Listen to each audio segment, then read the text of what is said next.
ભાગ 2 પાના નંબર 294। પુષ્ટિ સંહિતા ભાગ 2 પાના નંબર 294। પ્રભુ શ્રી ગોપાલાલજીએ વ્રજવાસીને પોતાનો જાણી વાણી દ્વારા દ્રષ્ટિદાન કરીને સેવક કર્યો। ત્યાં આપણે પ્રસંગ લઈશું। પ્રભુજી એક અદ્ભુત લીલા ચરિત્ર પ્રગટ કર્યું।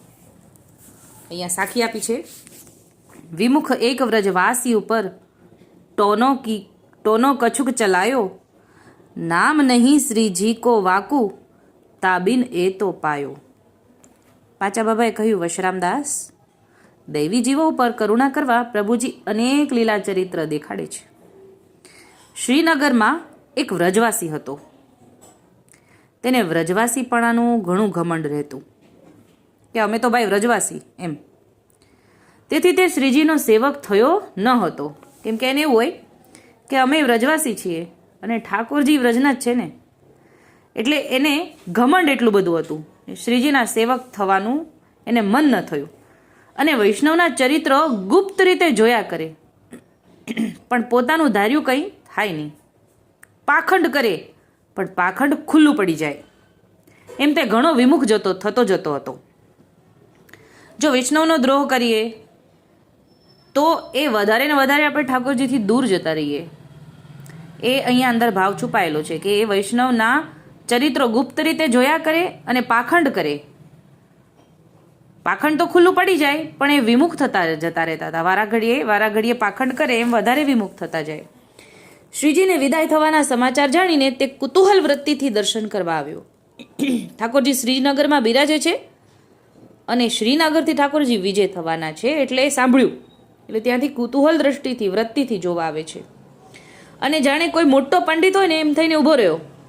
શ્રીજી તેના મનની વૃત્તિ જાણી ગયા અને આપશ્રીએ તેના ઉપર ટોણો કરતા કહ્યું, પંડિત કહા દેખત હો, એટલે શું જોવો છો?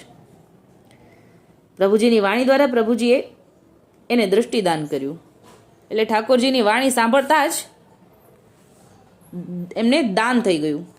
દૃષ્ટિદાન થતાં તે સાનભાન ખોઈ બેઠો, એટલે હવે ઠાકોરજીની સામે પંડિત થઈને ઊભા રહે છે ને, પણ ઠાકોરજીનો અવાજ સાંભળતા જ સાનભાન ખોઈ બેઠે છે। તેને શ્રીજીના સ્વરૂપમાં સમગ્ર વ્રજમંડળ અને વ્રજવાસીઓનું દર્શન થયું, એટલે કે સામે સન્મુખ ઠાકોરજીની સન્મુખ ઊભા છે અને ઠાકોરજીના સ્વરૂપની અંદર આખું વ્રજ છે અને વ્રજવાસીઓ પણ ઠાકોરજીના સ્વરૂપમાં છે એવા દર્શન થાય છે। તે સેવક તો ન હતો, પણ શ્રીજીએ તેને લીલાનો અનુભવ કરાવીને આપશ્રીનું પ્રતાપ બળ દેખાડ્યું। એટલે હજી સેવક તો નથી, પણ ઠાકોરજીએ પોતાનું પ્રતાપ બળ દેખાડવાનું વિચાર્યું અને આવી લીલા કરીને દેખાડ્યું। તેથી તે ઘણું જ આશ્ચર્ય પામ્યો અને પ્રભુજીના ચરણમાં પડી ગયો અને જે જે જે શબ્દ બોલવા લાગ્યો અને શ્રીજીને વિનંતી કરી, રાજ, મને આપનું નામ પામવાની ઈચ્છા છે, એટલે હવે શરણમાં આવવાનો ભાવ થયો છે, તો આપ કૃપા કરીને મને નામ આપીને સેવક કરો।